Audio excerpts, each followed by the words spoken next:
today we are diving into Windbreaker, the thrilling manhwa that has everyone hooked. We are counting down the top 8 strongest characters from speed demons to tactical geniuses. So buckle up and let's find out who rules the roads in Windbreaker. Sooka's fight in Windbreaker is a pivotal moment for the series. Its first foray in cannonballing into someone's background to enrich an encounter. Revered as one of Shishitoran's premier fighters, it's not until the Shishitoran vs. Bufferin tournament, Season 1's thrilling multi-episode arc, where his intense clash with Hiiragi lays bare the heartbreaking details of his origin and dynamic with Hiiragi. Sooka's fueled by a quest for vindication, feeling abandoned after Hiiragi joined the Bufferin as a subservient to Umia, instead of keeping a shared promise with Sooka to pursue the top spot with Sooka at his side.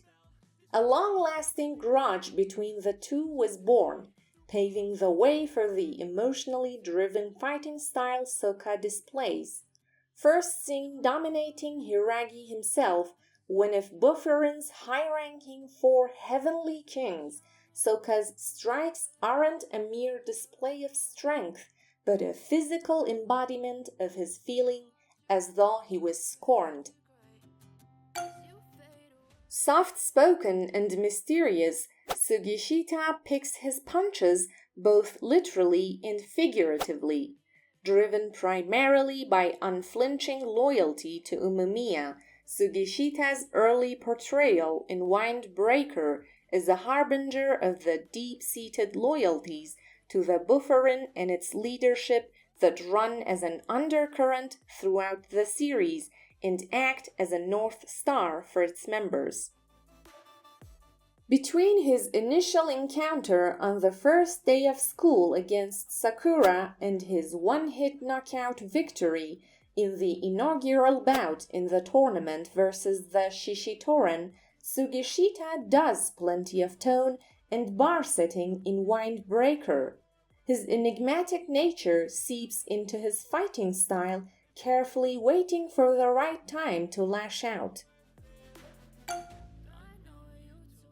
If emotional aptitude acts as a merit to strength for others, the Shishitoran captain Choji Tomiyama's lack thereof must be a demerit. The controlled frenzy Choji brings to a fight is formidable and worthy of the top spot he holds. However, his relentless pursuit of strength, befitting a devotee of power, a Shishitoran alt-name, blinds him from seeing what the Bufferin folks can. True strength lies in knowing when to use it. That said, his reckless approach makes for a terrifying opponent, an unnervingly dissonant counterpart to his small size. Depicted as rabid and ecstatic at the sight of violence in Windbreaker's first breadth of episodes, Choji's presence struck fear in even his fellow Shishitoran. Flashbacks and dream sequences offering insight into his downfall from a warmer companion and friend to a callous brute make Choji's demeanor tragic, but accentuate the magnitude of his eventual humbling, a feat of strength more powerful than any other he had previously displayed in combat. Windbreaker's first arc pits the Bufferin boys against their then-rivals, the Shishitoran, after an ill-fated encounter at the border between each gang's respective turf. The episodes laid lots of groundwork to establish Joe Togame as an unfeeling, violent creep whose lack of remorse and penchant for brutal beatdowns portray him in a solely villainous light. Bedecked in sandals and tinted sunglasses to hide his gaze, Togame was largely a mystery beyond the knowledge of his rank as Shishitoran's second-in-command. In addition to his eye-catching character design, Suo also provides finesse in the fighting department.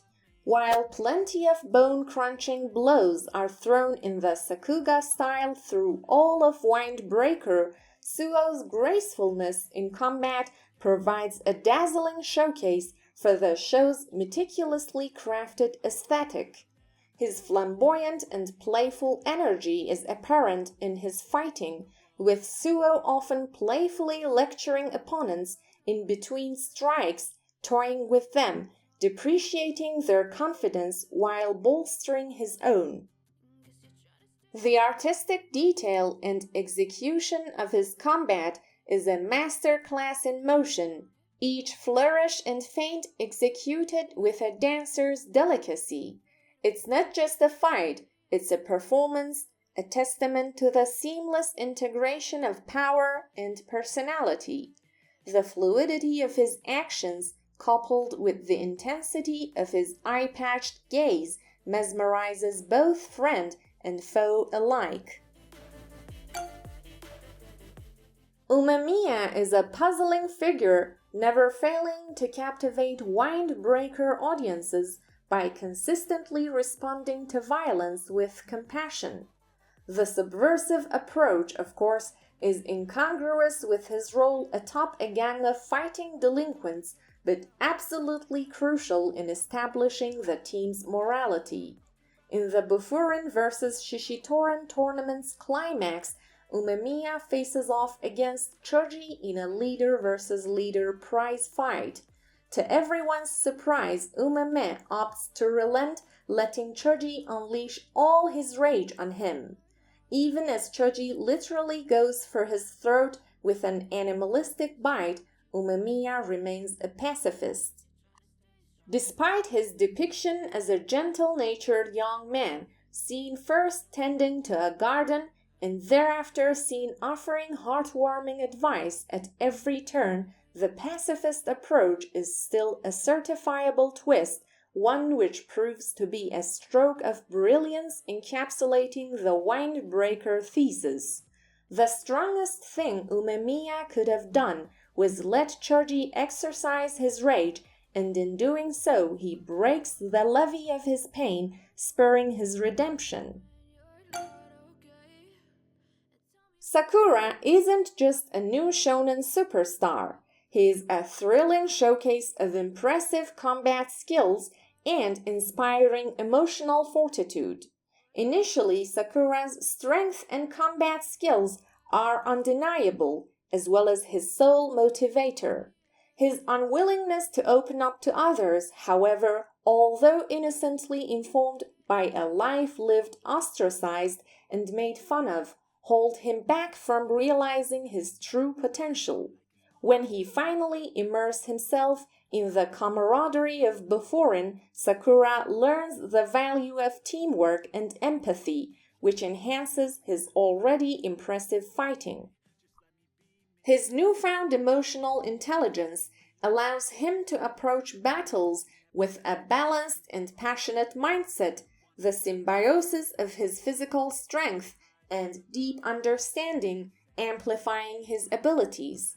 His journey from a lone fighter to a crucial team member highlights his adaptability and growth, making him a more nuanced and powerful character. Sakura's eventual and increasing readiness to learn from his peers and soften his once rigid demeanor raises his narrative to 2024 anime season highs, illustrating the importance of growing with the help of one's friends. This development not only strengthens his resolve, but also endears him to audiences who witness a warrior capable of great feats and profound personal growth. There is no fight Hiiragi hasn't won decisively, whether he's swooping in to assist a then stranger in Sakura, or facing off a former friend like Sooka in an emotionally charged contest. Initially, Hiiragi stood out for his sharp-toothed look, raw displays of power, and reliance on medication for a heart condition, questionably deployed for comedic relief. Revelations regarding his past paint him more thoroughly, making it clear he is being driven to protect the innocent Bufurin's creed since he was a child.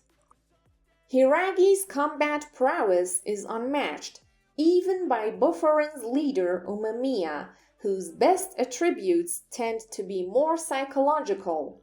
His character complexities add to his victories, each one not just a testament to his physical strength, but a new chapter in his ongoing narrative of personal growth and unwavering dedication to his principles.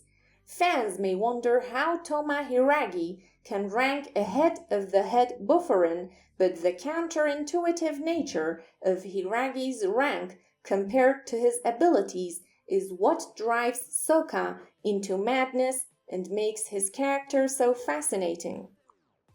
That's it for our countdown of the top 8 strongest characters in Windbreaker. If you enjoyed the video, hit that like button, leave a comment with your favorite character, and subscribe for more content. Thanks for watching, and we'll see you next time.